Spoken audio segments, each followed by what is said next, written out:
Jonas, let's play. That corner's off.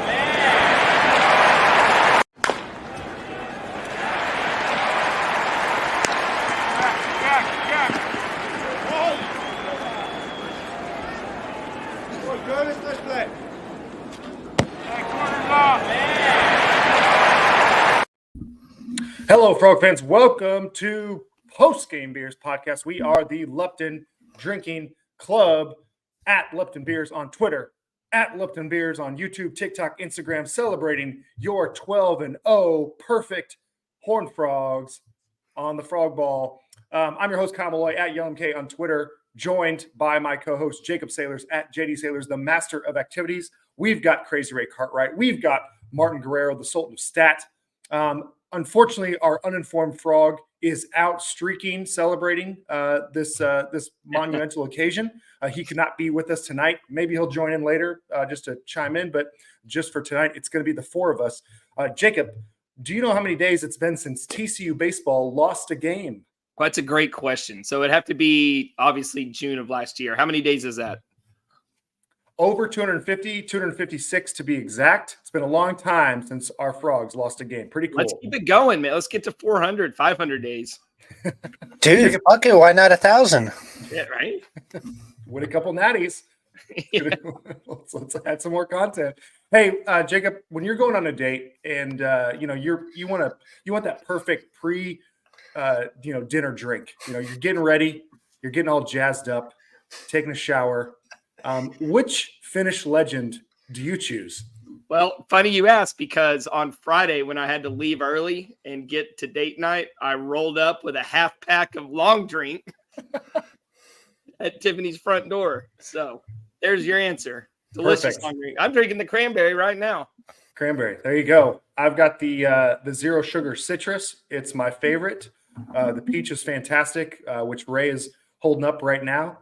We appreciate Long Drink for sponsoring. Thank you so much. And if you haven't picked one up, if you haven't grabbed one, honestly, they're delicious and refreshing, and they go down real easy. And can I just say, too, I'm glad we're back with Long Drink. But even when, we had the year gap, I was still buying them and drinking them. Like, we legit enjoy this stuff. Yes, they're a sponsor, but it's delicious stuff. There you go. Okay, so I have on here on my notes, I have a section titled Opening Banter, right? Hey, what do we want to chat about? I feel like we need to address the elephant in the room, which is, how do we feel about Globe Life Field, fellas? Yes, great question. You know what? I'll let Martin and Ray start. Not cheap. Yeah. That's all I've got to say. I mean, other than that, the park is fine. Yeah, it feels like they're trying to squeeze every dollar out of me when I walk in the building. And I feel like it's getting worse. This is the first year that I've skipped a game at Globe Life. I didn't go today. And it's because I just felt like I was getting robbed Friday and Saturday at every turn. Like on Friday, I was a little hungry. So that is why I skipped. Is he on delay again? Anyway, so I got those brisket tacos and they were $13. I was like, well, it's pretty pricey, but brisket tacos sound pretty good. And dude, if it wasn't the most pathetic Taco Bell dollar menu looking tacos that I've ever seen in my life, I was still hungry after eating them and I paid $13. I mean, they weren't even a little greasy. Like Taco Bell kind of fills you up just because it's junk, right? It was almost like they were al fresco and you're like, where's the rest of my meal? Yeah. So, you know what? I'm not a huge fan. I'm not a huge fan of the parking, the extremely high prices. The ticket prices are expensive. I don't know.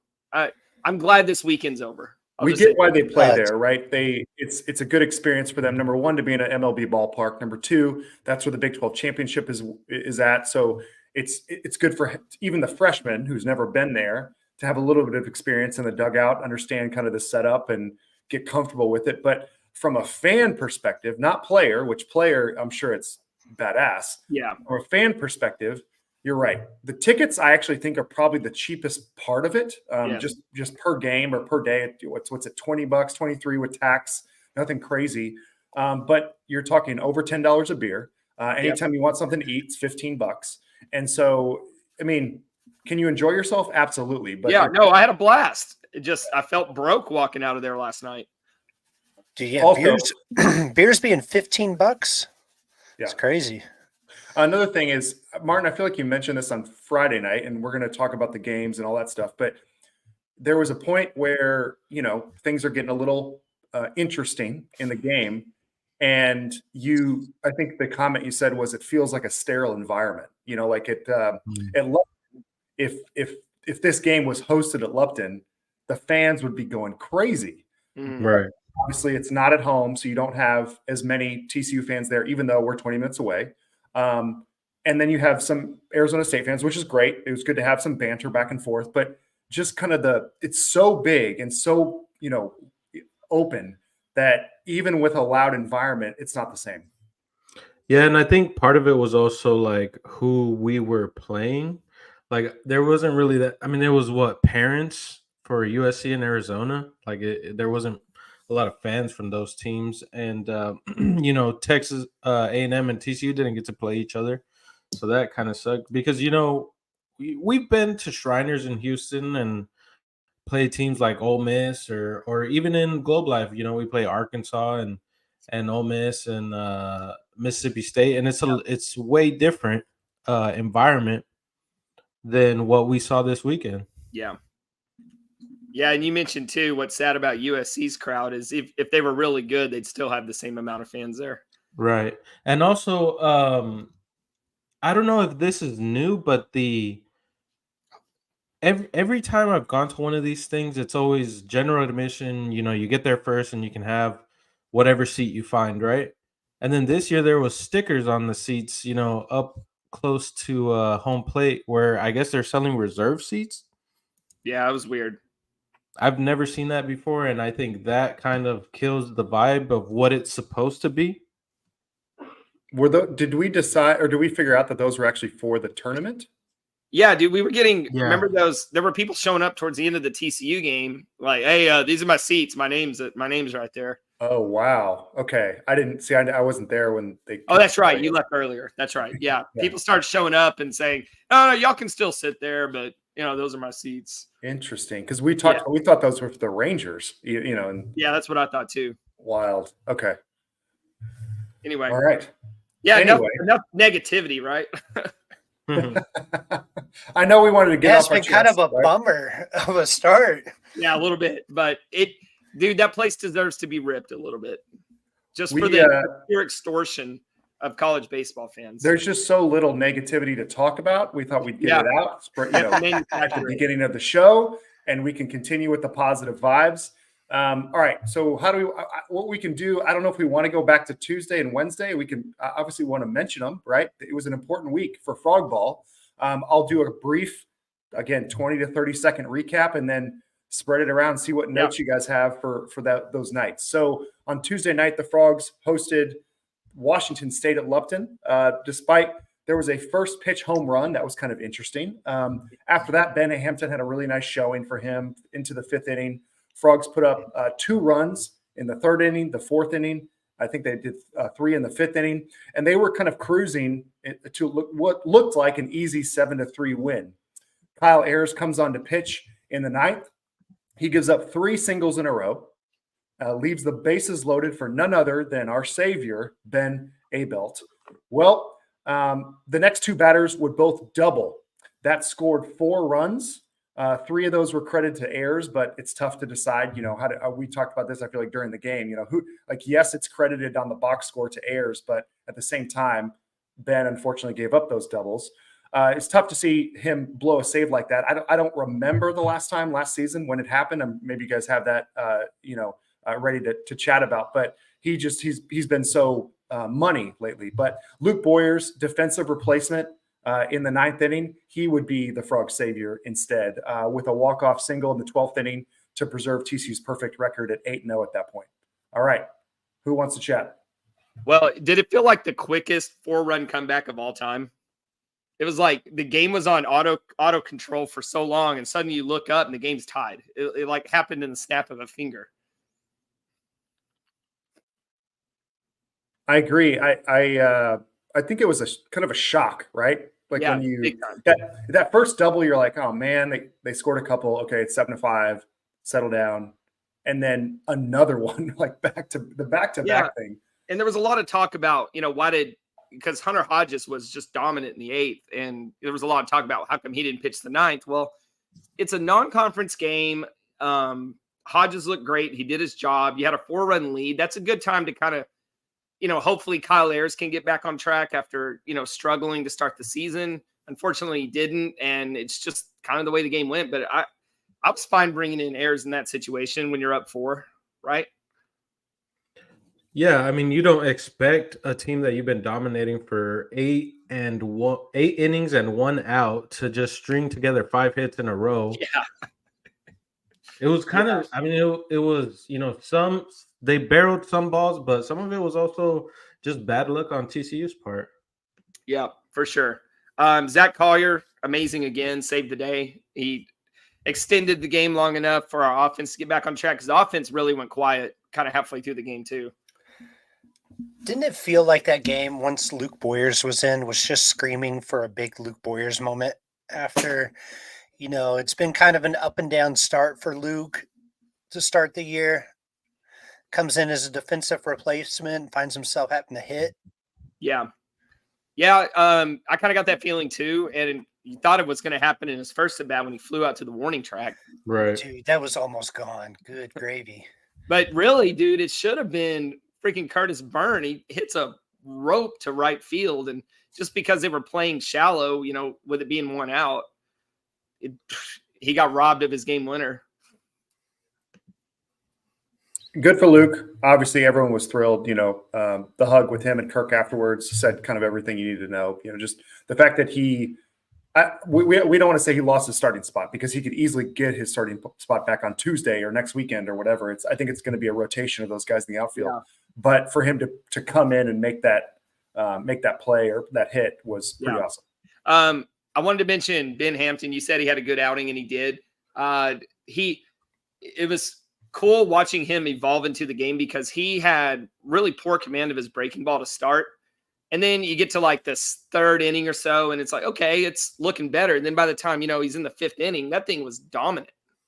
Like, he really found his curveball as the game went on.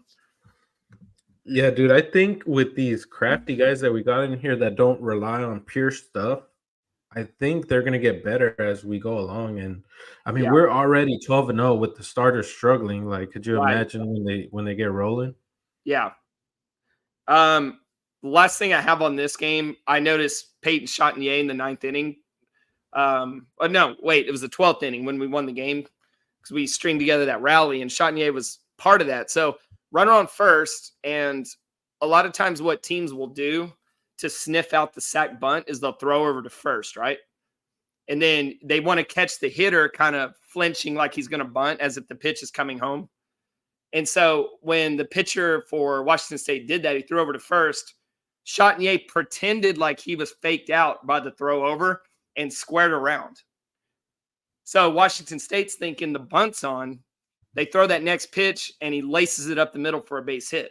I did not catch that. Yeah, I thought that was super, super crafty by Chatinier. Thought it was really cool, because if Washington State thinks the bunt's on, that changes the defensive alignment, that changes the pitch call. Like, just a real crafty move. That is genius, actually. I mean, that is. Yeah, I loved it. I couldn't wait to mention that. I thought that was so cool what he did.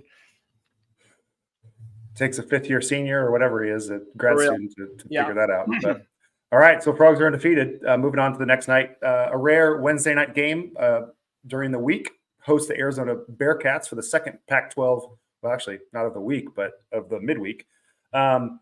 This night was a highlight of one specific guy. Braden Sloan pitched 6 shutout innings, allowed 3 hits, struck out 13 batters.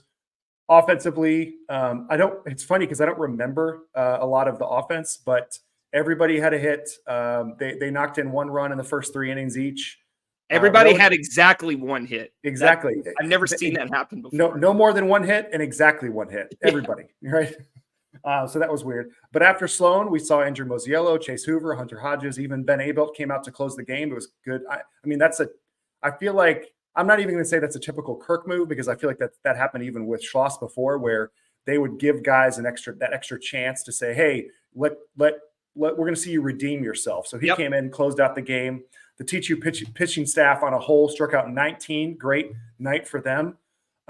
We talked about the hits. Sam Myers double in the 6th inning was huge, scoring Curtis Byrne and Carson Bowen. But otherwise, 9-0. First time, I think, Martin, you tweeted this out even before TCU baseball did, which was first time since 1994. Pretty awesome. Yeah, this night was all about Braden Sloan, really. Just a real dominant performance by him, and otherwise methodical, just kind of dominant win over Arizona. With all the dramatic games we've had, it's nice to, be able to kick back a little bit and just cruise to a win. Yeah, it really came at the perfect time, like right when we needed them the most, in the middle of 8 games in 10 days stretch. Yep. Our rotation has been kind of not going, giving us depth.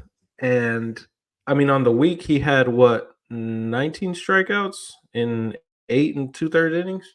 Yeah, something like that. Something like that. Yeah, he was on it. He had that, like I was telling you earlier, he had that 2-seam fastball just killing guys, and then the changeup, like guys could not tell the difference what he was throwing. No. And then he was throwing in the slider. And once he started incorporating that slider, like throwing it first pitch for a strike, the batters had no idea what the at-bat's over. The at-bat's over. Yeah, dude, he was amazing. I can't wait to see him pitch again. We'll save this for later, but we'll talk about Braden Sloan and kind of what this means for him in terms of the rotation as a whole. But I'm going to save that kind of toward the end of big picture stuff. Ray, any other thoughts from the first 2 games during the week?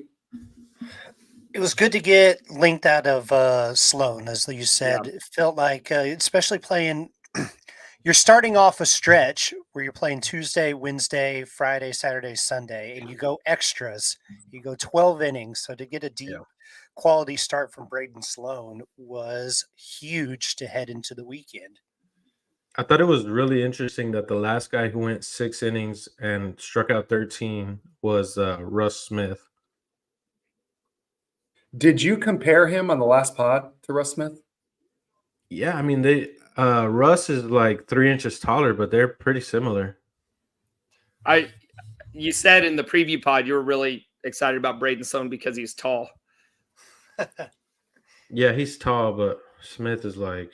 No, Smith is mutant. Yeah. And then we have a Bixby as well. So, So if you asked me, all right, which team in the Pac-12 are we going to struggle with the most over this week, I would have said Arizona, just because I thought they were better. Really? So it was funny to have the easiest game of the week. I don't know. Yeah. Pretty awesome. Okay, so moving on to Friday night. First game against in Globe Life. It's another college baseball series sponsored by whoever.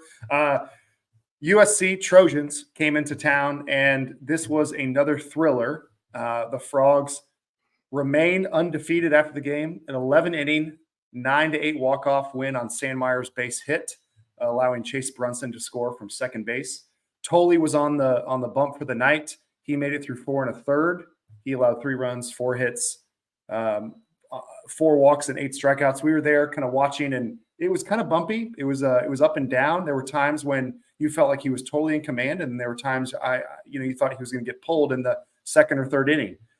Luis Rodriguez came in, pitched a perfect 8th inning, and many would wonder should he have closed it out at that point. But in the 9th inning, the Frogs are up 6-5, and we bring in our closer, our guy Ben Abelt, for his 3rd outing of the week. And here's how his outing went. I'm going to read it off to you guys. There was a foul out. All right, so we started off with an out. Walk, line out, but the runner on second advanced to third. Hit by pitch, wild pitch, so everybody advanced. There was a score there. Another hit by pitch, walk, and then he was pulled for Hunter Hodges. Hunter gave up there was a fielding error after that scored another run, so that was credited to Abelt. But man, just the second one in a week, and that was unfortunate to see. But again, Frogs were down 8-6 at that point. We had singles from Chase Brunson and Ryder Robinson in the 9th inning. And this is kind of the theme that we'll talk about at the end too, is just these freshmen that are coming out of nowhere like little cockroaches, but stepping up and making plays. Kyle Ayers, which after his rough outing earlier in the week, he settled things down on the mound, which is great to see. He's pitched 2 scoreless innings and the Frogs walked it off. So just a wild ride. We're on this roller coaster. It's crazy. Dude, so we previewed on Spaces. We talked about USC and length and just how pathetic their offense has been. So the last thing you want to do against a team like USC is friggin' walk 8 guys and hit 4 more. Like, totally started that game on fire and then just lost all command. And then Abelt struggled again, which was weird. But, dude, that's the only way USC was going to hang in this game was by letting them on base for free. Because they weren't going to earn their way on base. They were just as pathetic as I thought they would be. Yeah. Other than the stuff we gave them, I said this in the Discord last night? I don't know. Between the 3rd and 9th innings, we had 8 walks, 1 balk, 4 hit by pitch, 3 errors, 1 wild pitch. And that was all, 7 innings? And that led to like 7 runs. We should not have won that game, given that. Right. We played like shit, and we still won. Yeah. Basically, we gave them 6 to 7 runs, debatably. So they really earned 1 run, 1 or 2 runs. I mean, like you said, it should have been a 6-1 game. Yep. I talked to some USC fans before the game, and I was telling them, yeah, the over-under is only 10. And I'm like, I still took the under. And they were like, why you took the under? I said, yeah, I'm predicting like a 6-1 TCU win. They said, yeah, it actually sounds kind of fair. And that's exactly what it really should have been. We were in the we were getting tickets, Jacob, and the ticket booth guy was like, who's going to win tonight? And you were like, of course, TCU, right? And then we had some USC fans right behind us, and they were like, hey! And then you turn around at them, and they go, yeah, actually, you're probably right. Like, yeah, I said, y'all can't hit. And they said, that's true. Let's say kudos to USC because the game really should have ended in the 9th inning. Bases loaded, no outs, and then you go strikeout, strikeout, strikeout. Yeah, you had defensive replacements hitting in that inning. That Blum guy was pretty good for USC. Yeah. No, okay, so we talked about previewing USC and how much they can't hit, but we did say, they got some arms. Yeah. We're not going to go up there and just, put double-digit runs on them with ease. Yeah, their biggest I guess strength on their team is they have a couple arms that can get a lot of strikeouts, and you saw that in the starter Aoki, and then Josh Blum came in through 2 innings and struck out 5. Yeah. Yeah. Didn't they have a guy Martinez or something that came in and quieted the Frog bats for a little bit? Yeah, he threw 2 1/3. He didn't get no strikeouts, but he only gave up 1 hit and 2 walks. Yeah, there was a period of time where it felt like we just kind of shut things down. So. I feel like Texas State also had a guy named Martinez who shut us down. What? Last week. Oh, gotcha. I missed that first part. I'm going to be honest. I was a little nervous bringing Kyle Ayers in a tie game in extra innings, but damn, he was good. I think he was really good. Most of us questioned that, right? Based on his previous performance. Yeah, I was kind of wondering where Collier was, but he did throw a lot of pitches on that Tuesday night game. So I understood that. And, Kirk has a lot of faith in Kyle Ayers. So you would think that at some point he would start producing like he obviously is, in bullpen sessions or live ABs or practice, whatever he's doing to earn these innings. But yeah, he had 5 strikeouts in 2 innings, gave up a couple hits, but he kept USC down long enough for us to scratch across the game winner. So Kyle's an underclassman, right? Did he pitch any at Houston, or did he just transfer from Houston? He pitched at Houston. Yeah, he actually pitched there. He pitched like 50-something innings last year. Okay. Yeah. So, besides that, I remember us sitting in a section of all TCU fans except for 2 USC fans, just for no reason at all. They had an entire half of Globe Life Field they could sit on, and they were chirping at us nonstop. Dude, So that was funny. That was getting on my nerves so much. It's different than like in Arkansas or an A&M or like a big SEC program where you expect those fans to kind of spread out. This was very purposeful. Yeah, it was targeted. It was targeted harassment. That's what it was. They're annoyed by the Aggie fans starting to fill in. Yeah. Dude, it got a little heated really there loud for the Trojans. It got heated there late. There was some stuff going on in the stands. Was it really? Yeah, one guy got kicked out. Well, I think his wife kicked him out, like before security kicked him down there. This is an Arizona State fan, which is kind of weird during the TCU. Yeah, he was mixing it up with. He's mixing it up with our fans, and yeah, his wife was humiliated, and I think she. Welcome to the Big 12. Yeah.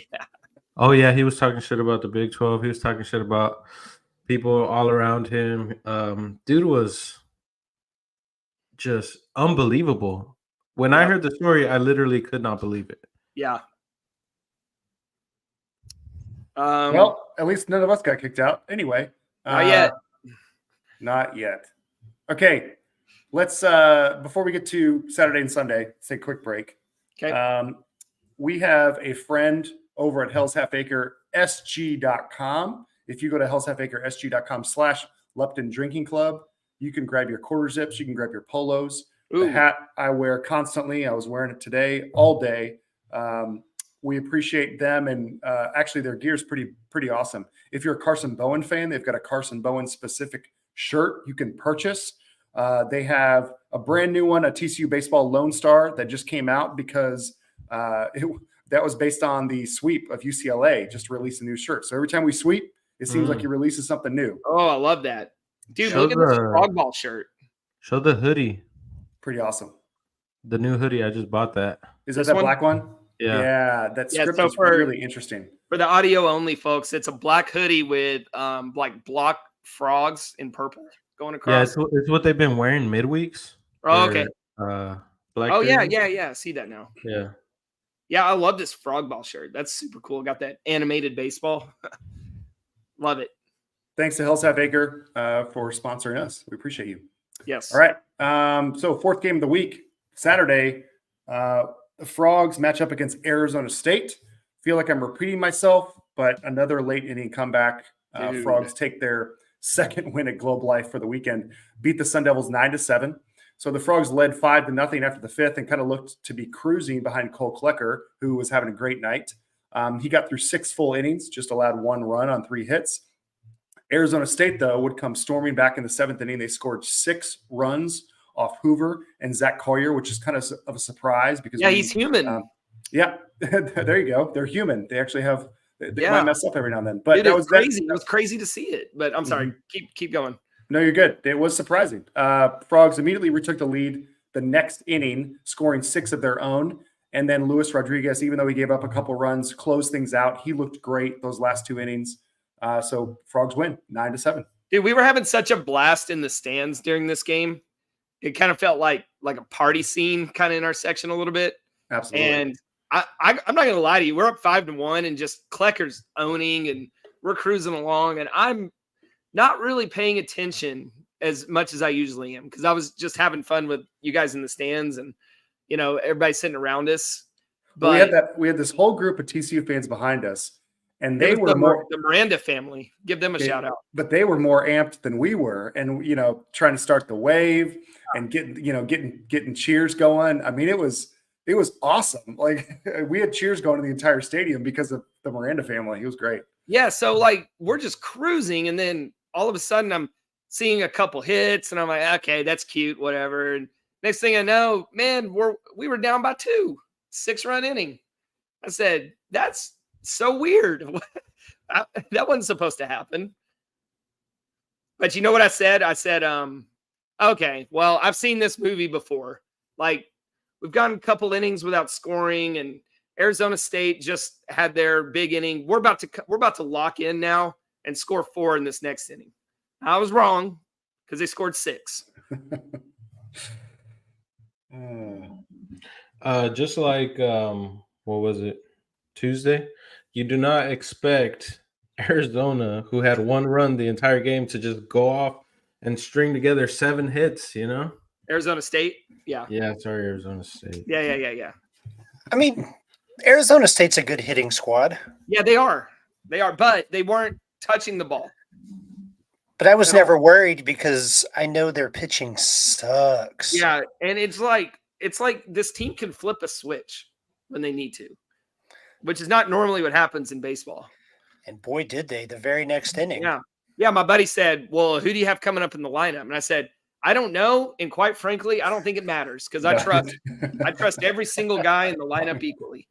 Curtis Byrne on an absolute tear this weekend. He hits a 2-run triple. Yep. So that was great to see him flying around the bases. Obviously got a nice bounce off the back wall. But and then Anthony Silva, a 2-run double a few batters after that to make it 11-7. I mean, that was plenty of runs at that point. But and then, both the freshmen at the bottom of the lineup, Chase Brunson and Ryder Robinson, had a great night as well. They both had a couple hits themselves. Yeah, man, that Curtis Byrne triple was electric. Dude, the most impressive Curtis Byrne at bat was his at bat before when he lined out to center field. Hit that 111 off the bat. God, that's Wyatt Langford. It's insane. That is smoking the ball. Doesn't it feel like, and I'd like to do a little research on this, but doesn't it feel like if Curtis Byrne gets, a hit or 2 hits in a game, TCU's going to win?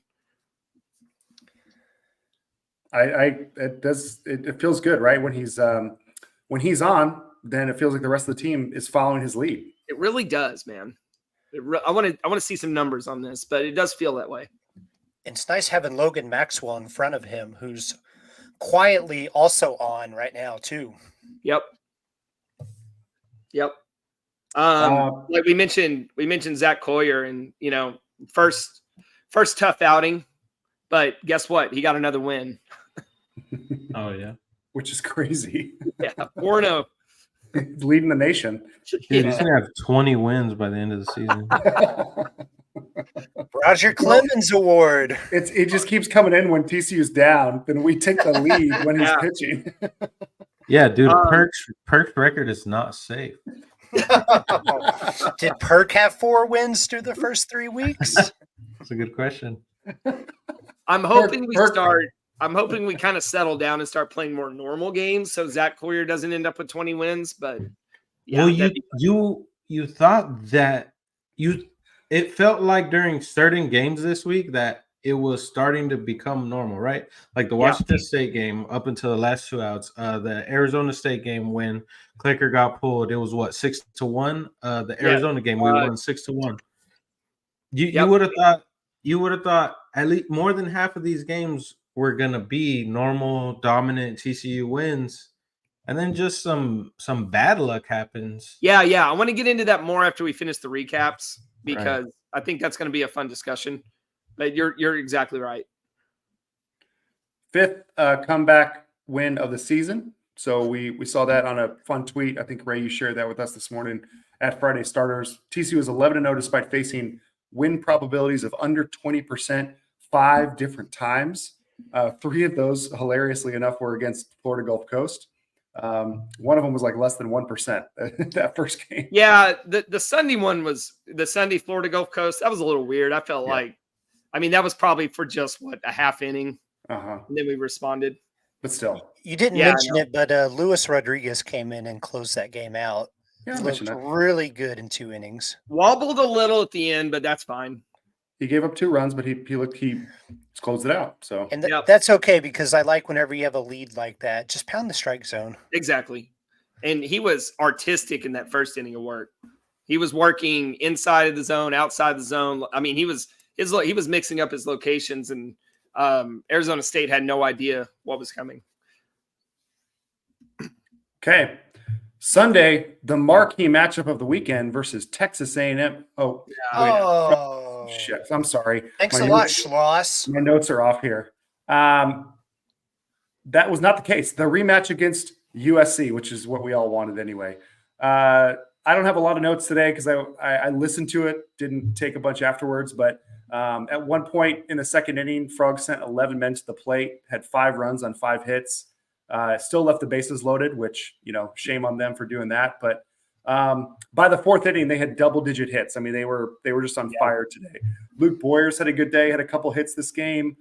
Frog scored 2 late on an error by USC for who knows what reason. He was thrown to second base to try to throw at Sam Myers, but it was a ball in the dirt, and the runner broke late on a ball in the dirt, and he had a shot at him. I think he kind of looked the runner at third to make sure he wasn't breaking, and then he just tried to throw a BB down to second, just airmailed it into center field, and then center fielder's trying to get Sam at third base after one run had already scored, and he airmails it over near the dugout.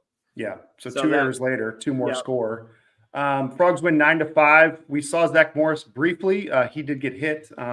It sounds like he was okay because he stayed with the team after to the rest of the game, and despite the bleeding and kind of ball hit him in the face.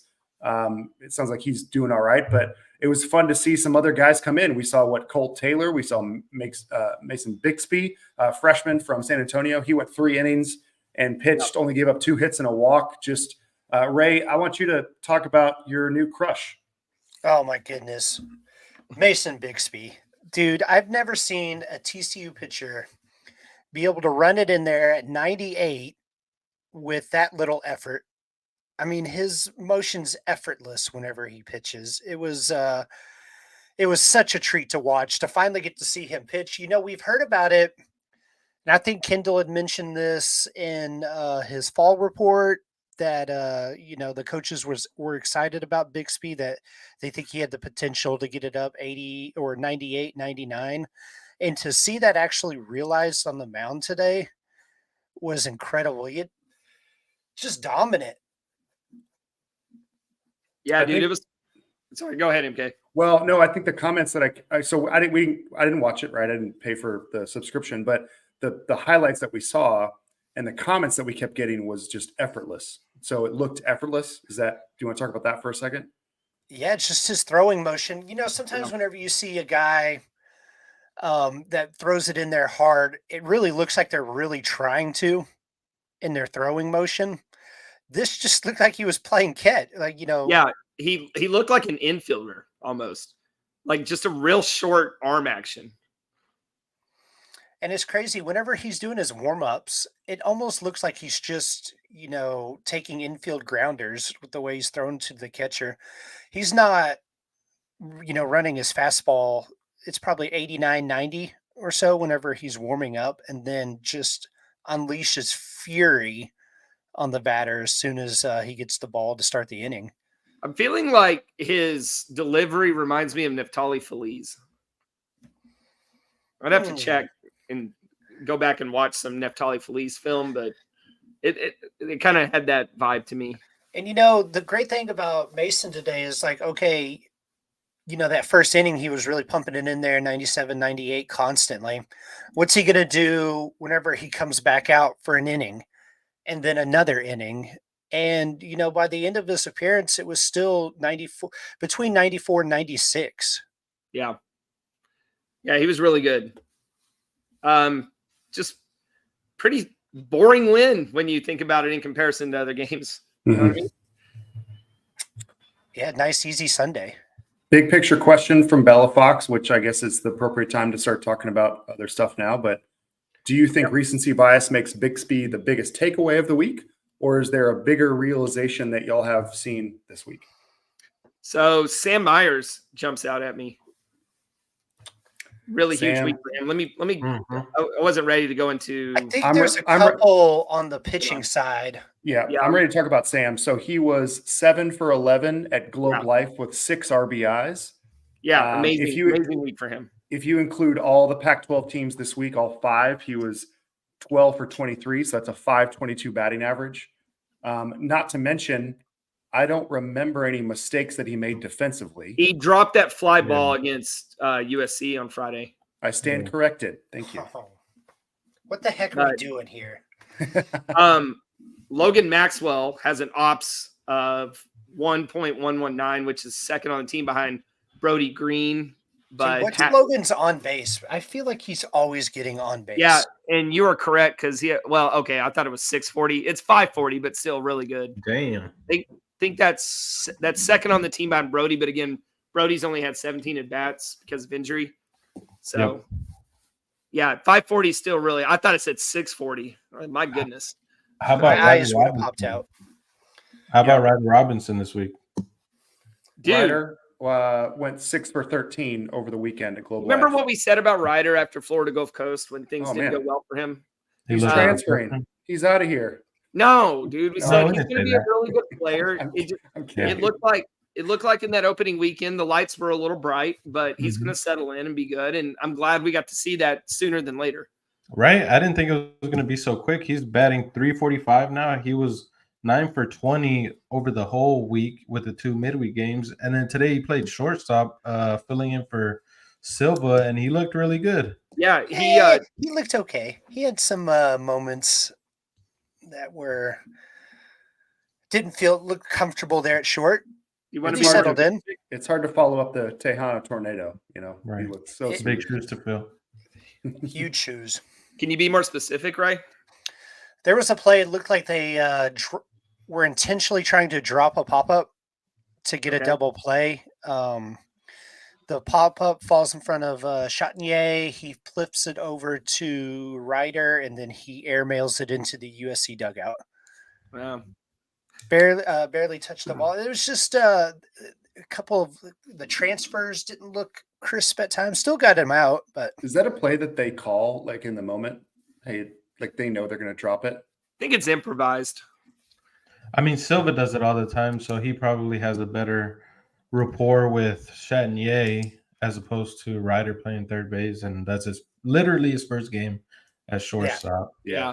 I didn't get to see that, right? Because I found out around the 6th inning that USC Athletics Twitter was streaming the game somehow. I don't think Flow Sports would be too thrilled about that. So I got to watch from the 6th inning on. Did you watch it? Yeah, I watched from the 6th inning on. I didn't know about it till then. I tried to look that up based on the intel that we got. Yeah, so I couldn't find it. It was on their Twitter, and then you click on the profile picture, and it says "Watch live video." Hilarious. Yeah. USC's Oh, gonna get sued. last note, Peyton Chatinier. So he's up to 15 walks on the season. He had 7 walks this week alone. Man. He has 7 stolen bases already. This is a completely different player. He's been consistently good almost every single game. Yep. stroked that double today to start the game. Sure did. That was a good video. But Was it the first pitch? Yeah. I mean, along with your comment about Curtis Byrne, he seems to be a guy who, like, if he is, I mean, well, he's on every game, but if he starts off the game with a double or a home run or something crazy, then the guys just follow right behind him, you know? yeah, dude, I really want to look that up because we talked about it with, when we went on our heater last year. Curtis Byrne was at the center of that after he got healthy. This team is so fun to watch. I mean, It really is. And Dude, okay, so it's let's crazy. talk about this narrative that TCU, they're just getting lucky and, they don't deserve to be 12-0. And to that last point, yeah, we probably don't deserve to be 12-0. But what's getting on my nerves is if we'd have just lost a couple games and we're 10-2, we'd still be ranked where we are and nobody would be saying shit. Right. I think people are jealous we got that 0 in the loss column. That's what it is. And they want to pick at it and say, well, they should have lost this game or that game. But so what? Yeah, we probably should have. But what does that change? Are you saying, oh, TCU wouldn't be ranked 5th if they'd have lost a couple games? No. Like they've been the best team on the field 12 times in a row. The only reason that these games are close is because of our own lack of execution and our own bad luck. The real luck factor in these games have been that the other team is lucky they didn't get blown the hell out. Like, think about this week I'm gonna look at what we do with runners in scoring position. I started doing this last season, but I think it's really poor. And it's because, our offense is consistently putting guys on base, so we're gonna leave guys on. But damn, man, how many times could we have just blown games wide the hell open?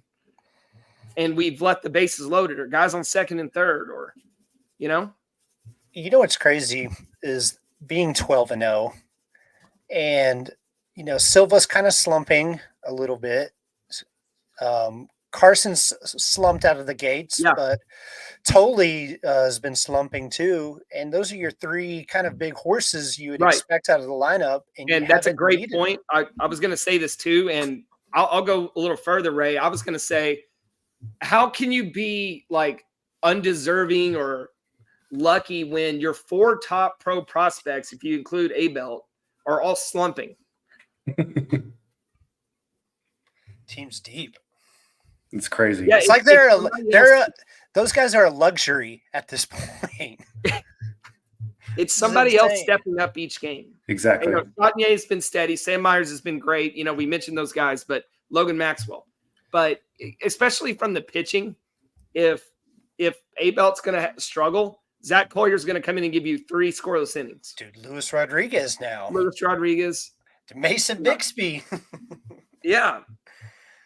So And it's what's like, also crazy is, there's going to be a cold stretch at some point in this year, but it may not be as cold of a stretch for the Frogs because, eventually Silva, Bowen, Tolley are going to get going. And Yeah. when they get going, you may have someone else cool off or whatever, but their going is such an elite level that it's going to carry you.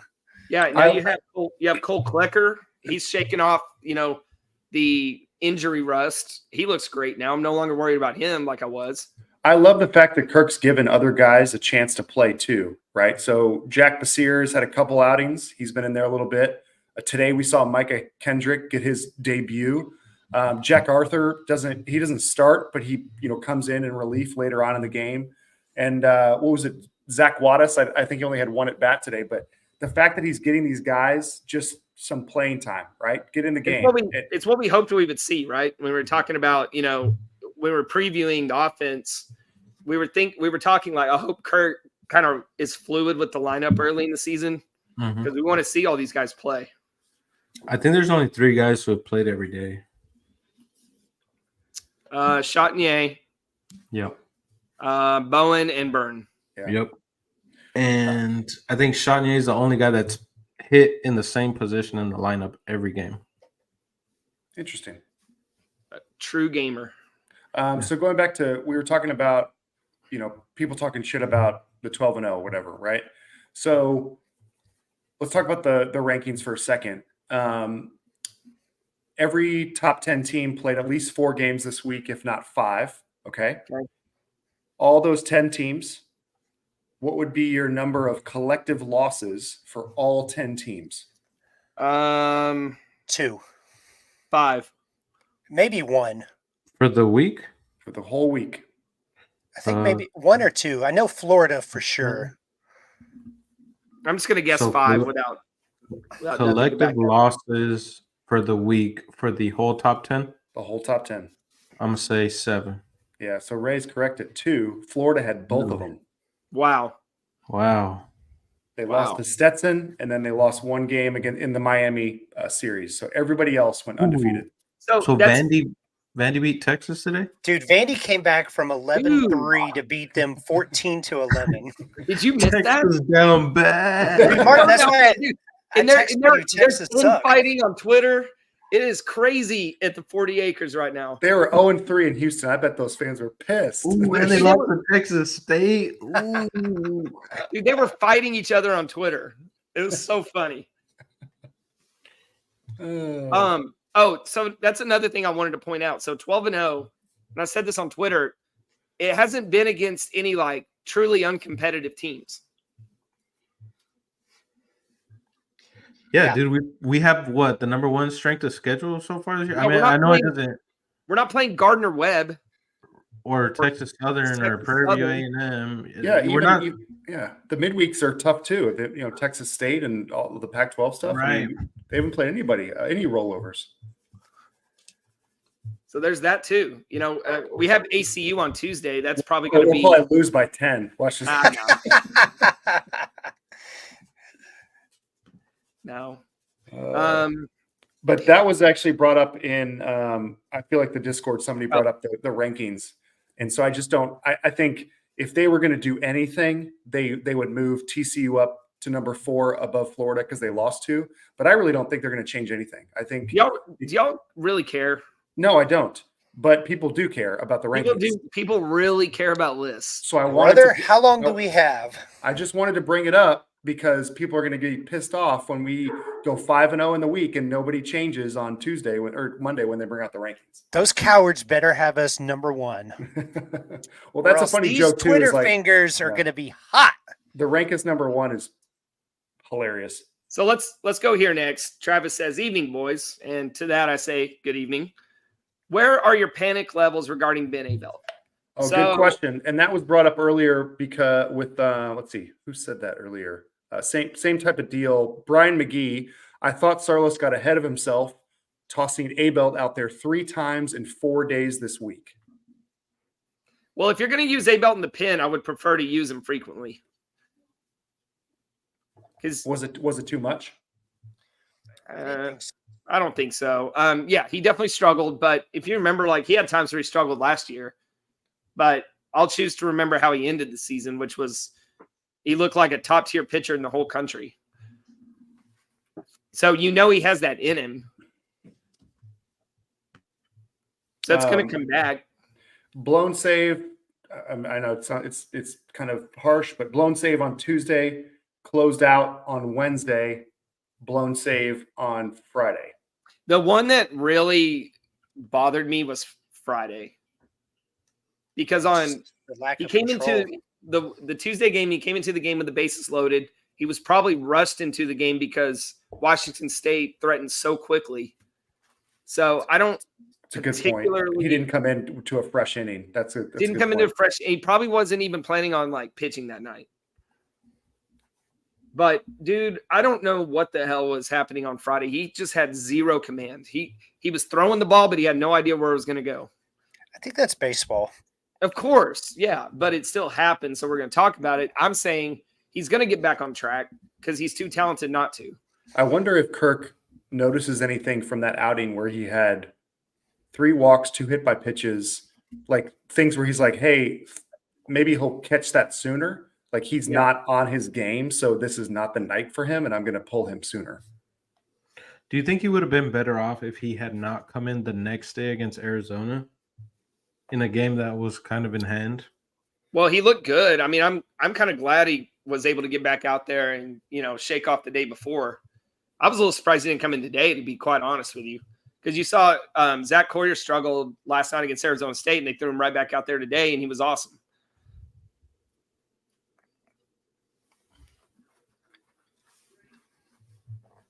I'm not concerned long term at all. I just think it was a lot of work this week. So I think you can kind of look at it now. You always want him to be sharp or whatever, but kind of you got to see other guys step into that role over the weekend. Hunter Hodges, who are you thinking? Zach Collier, Bixby. Yeah, Bixby. How did Colt Taylor look? He pitched for what, 1 inning or half an inning? Man, that's got to be a tough arm motion to pick up. Coming from someone like he's like submarine, right? I didn't see him throw. I think a true sidearm. I think of a submarine as someone that dips below. Yeah, okay. His is just straight from the side. In fact, one of his pitches, the release point got a little wonky and it went 5 feet behind the batter. Okay, Chuck mentioned that on the broadcast. And he's like, he said, quote, that one wasn't even close. Do you think Kirk was trying to maybe hide Bixby and Colt Taylor for conference play? Interesting. Because I mean, we didn't even see them warm up until today. Bixby's a true freshman, correct? Yes. Yeah. I don't know. I thought today kind of it was kind of necessary to reach that far down. I think he's kind of got a list of guys that he feels comfortable with, those quote unquote winning pieces that we talk about. It's just with that gnarly Zach Morris injury coming off all the extra inning games coming off. This is your 5th game of the week. I think you had to go to guys that, you weren't planning on necessarily going to. All right. So speaking of that, Zach Yeah. is hurt, or could be temporary, could be not. Dude, it I wasn't don't know. Oh, It, yeah. it wasn't I would his be fault, very right? surprised if he didn't have an audible. I can't speak. His eye bone shattered. All right. So Bella Fox is asking about Sloan picking up that Sunday spot. Yeah. I wouldn't think they're going to make that change yet. I mean, really, you give Zach Morrison incomplete for today. So if you were going to start him today, what about, him getting injured would change your mind for him to start next week? I do wonder this, though, and I texted Martin about this, so I think I can bring it up now. I think it's a good time. So if we're talking about the rotation, and even Kirk mentioned, like, the rotation to start the season is rarely how it finishes. I really wonder if, because we've seen guys out of the pen be really, really good, and it's not like the starters have been, bad, but it's been shaky at times. I wonder if Kirk is kind of planning on already changing the rotation at some point, but not yet because it's February and he can kind of save those guys, use them in the bullpen now. And then, by the time we're in May, you might see these bullpen guys in the starting role at that point when, it's getting closer to the postseason. But right now we can win with Ben Hampton. We can win with Zach Morris, whatever Peyton Tolley's role is going to be. I don't think Cole Klecker is going to go anywhere, but if you look at the other three spots, you can make an argument for changes. But I think Kirk likes the way it is now because it's saving those arms in the bullpen for when we need them to start later in the season. Does that make sense? Is it saving it? Because I feel like they've had to throw a lot of innings already. Yeah, but they're not throwing 6 innings a game like you would with a starter. Right. Not only are you saving their arms, like you're limiting the amount of pitches that they've thrown, but you're also limiting, the scouting tape or whatever for Texas and Texas Tech and Oklahoma State. They're going to be focusing on Zach Morris and Cole Klecker and Peyton Tolley when the series actually comes. We could be throwing, Braden Sloan or anybody else. Yeah, Bella says Connor Wanhanen was hinting at him moving to the rotation. I agree. I just don't know if it'll happen this week. You know what I'm saying? Like I think maybe in a couple weeks, maybe after the Kansas series. Do you think it'll? Sorry, Ray. You just said you think it will. Is that because of the injury or because you think he's better? I think it's because of it'll be because of injury. Okay. If that's the case, obviously that changes the conversation entirely. Yeah, I don't see how. I hope Zach's okay. That was scary. Oof. Yeah, I didn't see it. When I tuned in, they showed him in the dugout, kind of like fiddling with it, like kind of rubbing it, and so I don't know. We'll keep an eye on it. If he is healthy, I think he starts at least this week. So other discussion is: do we feel comfortable? Obviously, we feel comfortable with Klecker. He looked great this weekend. Last weekend, he was fine. What about Peyton Tolley? Are we comfortable with him in the Friday slot?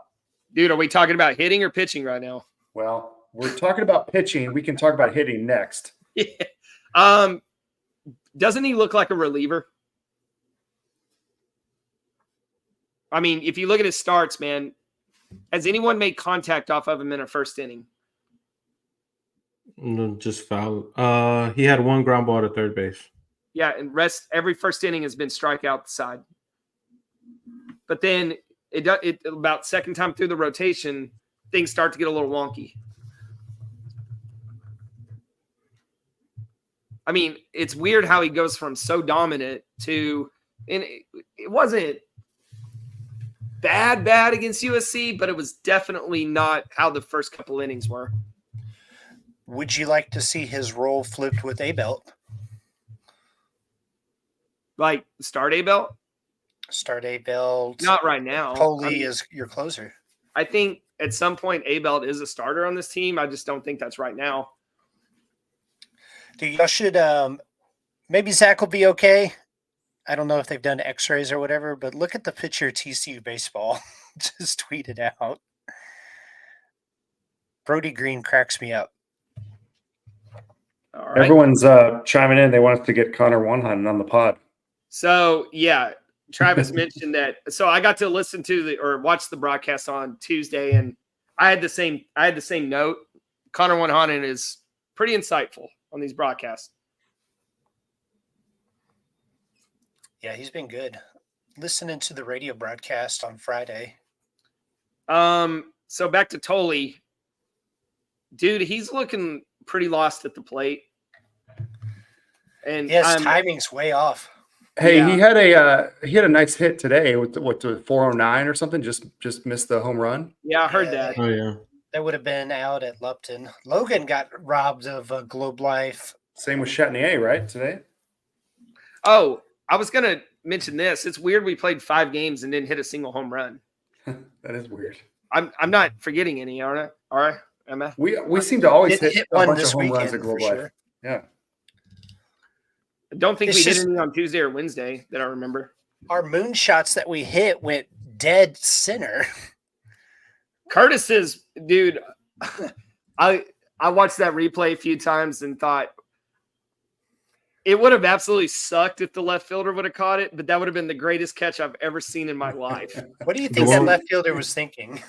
Because When he flailed at If I don't catch this, we're gonna lose. Leroy Jenkins. Yeah, exactly. He got some height on that leap. Boy, did he, Yeah. yeah. I think he was literally thinking, if I don't catch this, we're gonna lose. Plus, I think he saw the center fielder in his peripheral. And knew And they so- get back up. Yeah, I mean, the center fielder got the ball way faster than he would have, even if he didn't dive. But yeah, no, Tolley, back to Tolley. How many at bats? There's been a few for sure, but he'll get ahead in the count like 2-0, 3-1. And then for some reason, he gets super aggressive and starts swinging at stuff out of the zone. And it's almost like he's thinking, I'm about to get a cookie here, but it ends up being like a breaking ball in the dirt. And he's not recognizing the breaking ball very well. We talked about this at the game, and he is whenever they're throwing him crap, right? Because they know he's going to swing at it. He's going to crush a because fastball. Because he's so tall, when he swings in the dirt like that, it looks like he's like digging. You know, he's just and it's not a strong swing. He's just trying to put the bat on the ball. And then when he does put the bat on the ball, he actually hits it pretty well. But golly, I mean, he's one of three guys on the team under 300.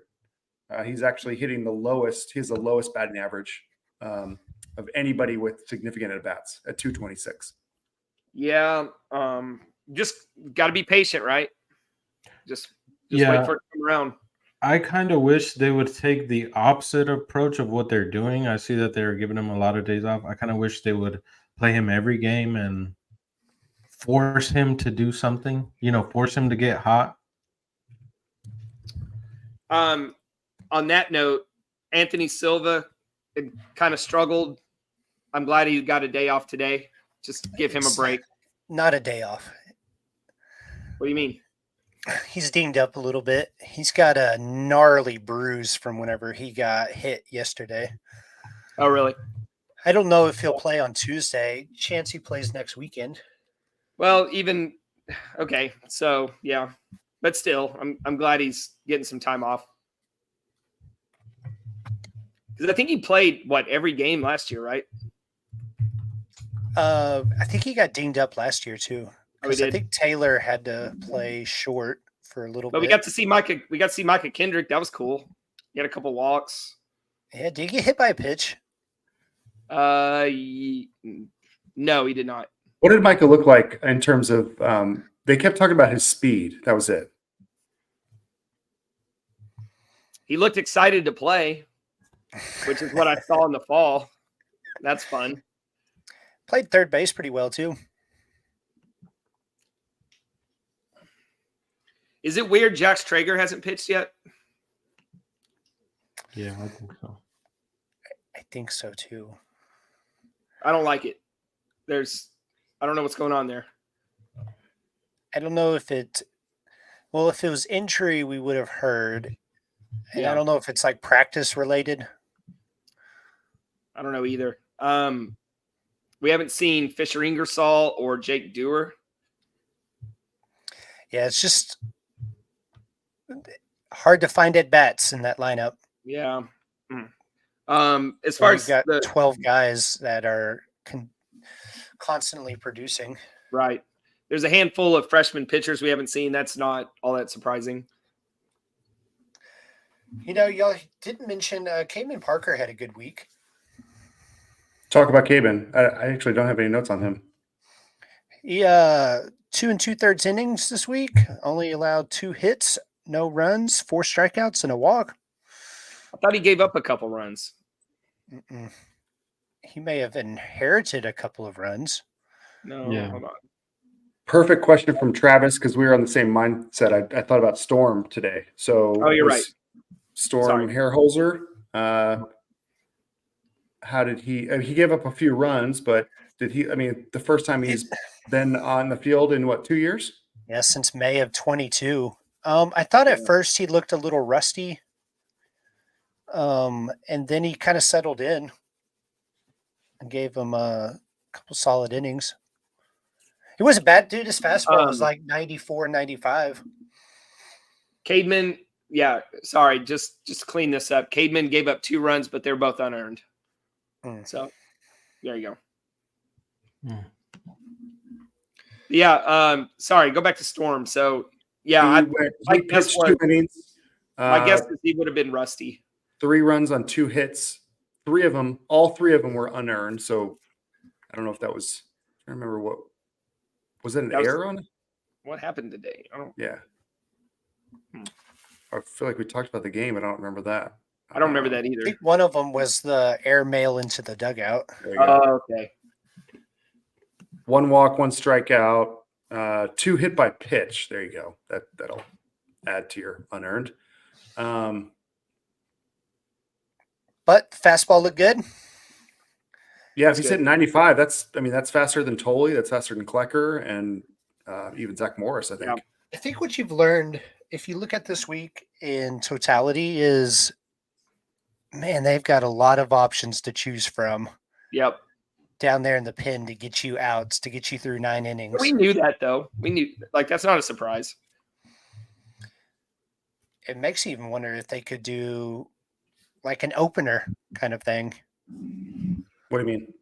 Like open a game with a pitcher that's only going to get, go an inning, maybe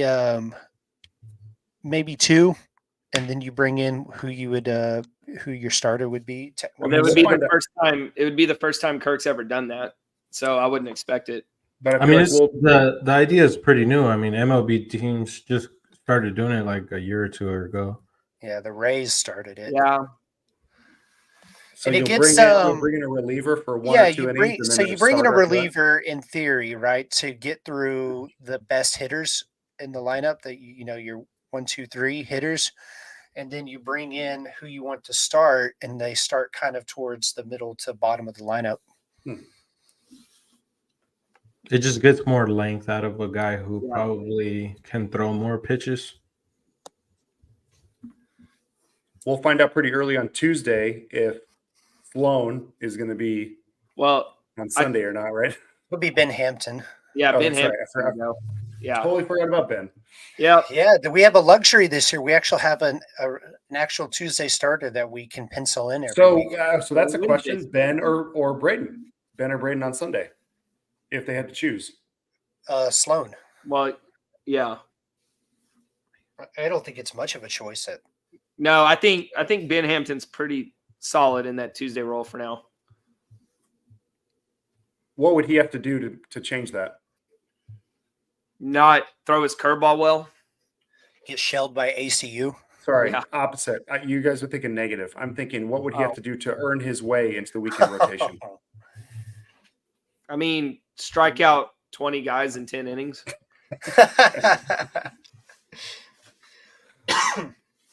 No, it's not really that he hasn't earned it. It's just, like I was saying earlier, I think that Kirk knows the rotation as it is not going to be what they're going to go to war with, in May and June. It probably won't be. And if it is that same rotation, that means things have gone really well. Yeah.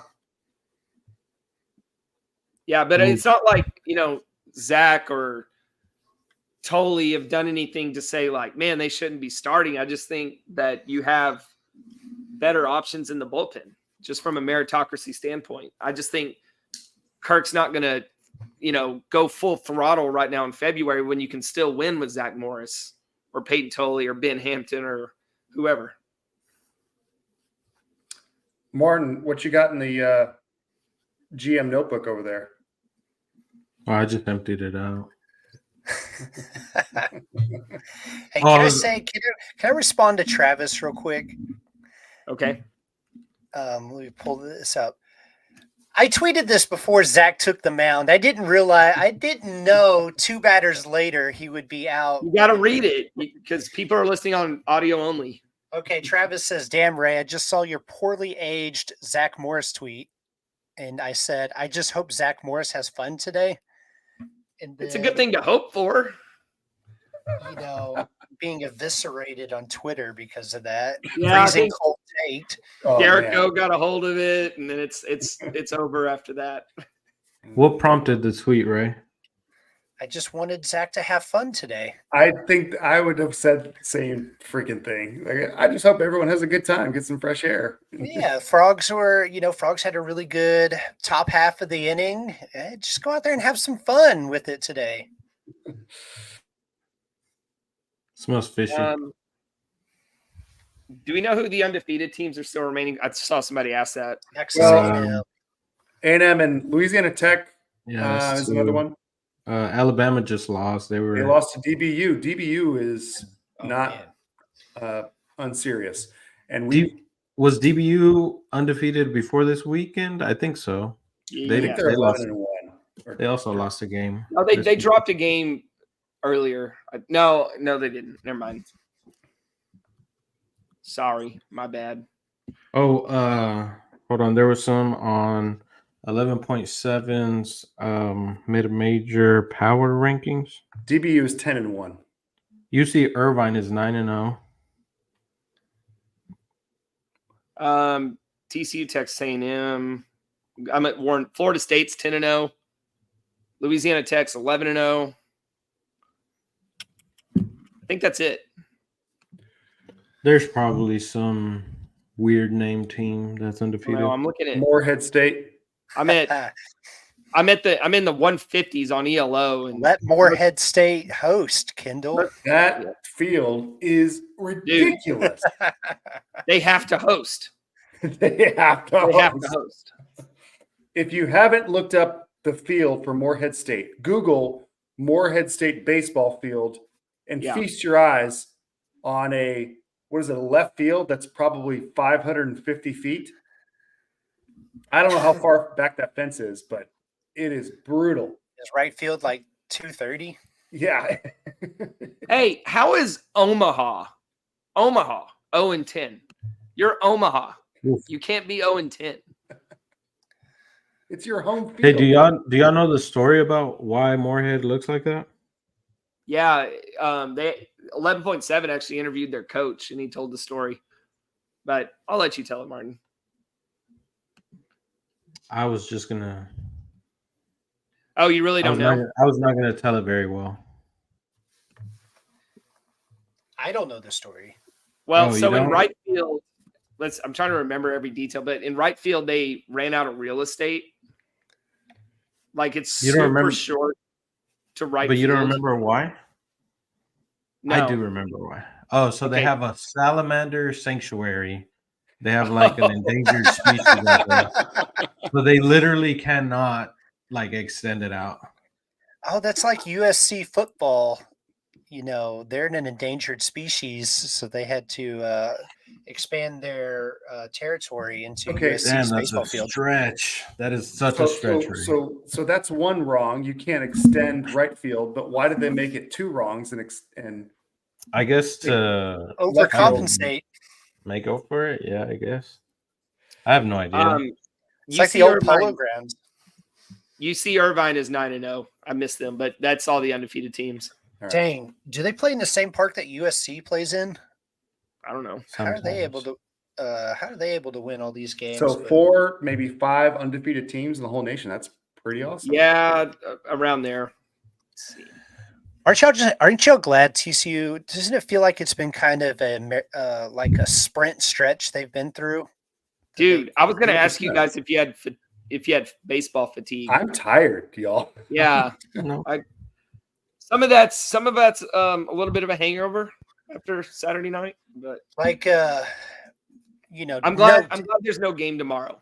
I'll be ready to go on Tuesday, but and I mean no disrespect to these programs, but man, I am glad to see ACU in Kansas No kidding. the next week. But even Yeah. so, what you said, right? Like it's nice to be going. Hey, it's nice to have an away series where we can enjoy it from afar. Oh, Martin's dying. Did we Oh, talk no. about? Uh-oh. Someone call 911. Martin, Yeah. are you okay, little buddy? Yeah. We talked about watching the game together, or at least one Kansas game together. Maybe. Yeah, we should do yeah. Club I got- Omaha style. I got a concert on Friday and a wedding on Saturday. Hey, the game's at 2. You're good, Jacob. You can do both. Go drunk to the. On Friday, the game's at 2? No, Saturday. Oh yeah, I got a wedding, bro. That's what I'm saying. The wedding's at night. You're good. How do you know that? You don't know my life. All weddings are at night. This is the podcast. Share about your life. Right. I actually have no idea what time the wedding's at. We're all your best friends. All right. Yeah. What else? Are we done? Yeah, we're done. Final thoughts, Ray, before we head out of here. Ooh, circle back. Martin, what you got? I had a pretty good week in post game picks. I think Ray's in last Yeah. place now. Yeah, definitely. I did not have a good week. Were you While 3 some and of 4? y'all were having fun, there were others in the group not having so much fun. This is exactly how last year went.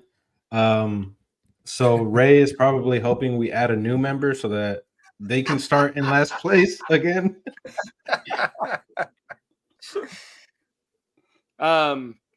We are 12-0, and we're not playing our best baseball. I like it. 12-0, and man, I can't wait to watch Mason Bixby pitch again. He's earned it for sure. Frogs host Baseball. Abilene Christian on Tuesday night. Martin, what else you got? Oh, sorry. I was just remembering. You remember last year when we were in a slump, or it just felt like we couldn't win a game, and it was like, well, we did this right, but we didn't do this right, or we did this very well, but we just couldn't. We lost by 1 run or whatever. Yeah. It feels like the complete opposite. Like we could just be doing one thing well, and we're winning the game. Yeah. And- Oh no! So Yeah, and just wait till both units are clicking, Mhm. and our top 4 prospects aren't all in a slump at the same time. I'm reading it the opposite way, that none of it's going to click come May, like everything clicked last year. That's weird. No one wants to hear Yeah. that. hot, So- cold, hot, natty. Exactly. Hot, cold, hot is what we're sticking with. What about the hot theory? Yeah, why not just Never go? been done. Dude. Never been done. Not play your best ball, but win, and then just play your best ball and not And- even let a keep team winning. feel like they have a chance. TCU's We're It is kind of funny how we're letting these teams feel like they have a shot before we say, yeah, psych. just toying with our food through. Yeah. It's like, okay, let's just get to crunching it. Let's get through this. Yeah. This is All like right. it's like Alabama football. Just get me to the playoff and we'll figure it out. So I got Love is Blind to watch. So Abilene Christian on Tuesday night. Frogs go to Kansas after that. So Tuesday night is the last home game until March 15th when they host Oklahoma. So we hope to see you out there on Tuesday night. It was great to have you all in the chat. Thank you, Jackson, Travis, David, Bella Fox, who else? Nelson. Appreciate you guys joining. If I Yeah. missed anybody, I apologize, but thanks y'all. As always, appreciate you joining Post Game Beers. We're at Lupton Beers on everything. We'll see you soon. Go Frogs. Go Frogs. Go Frogs.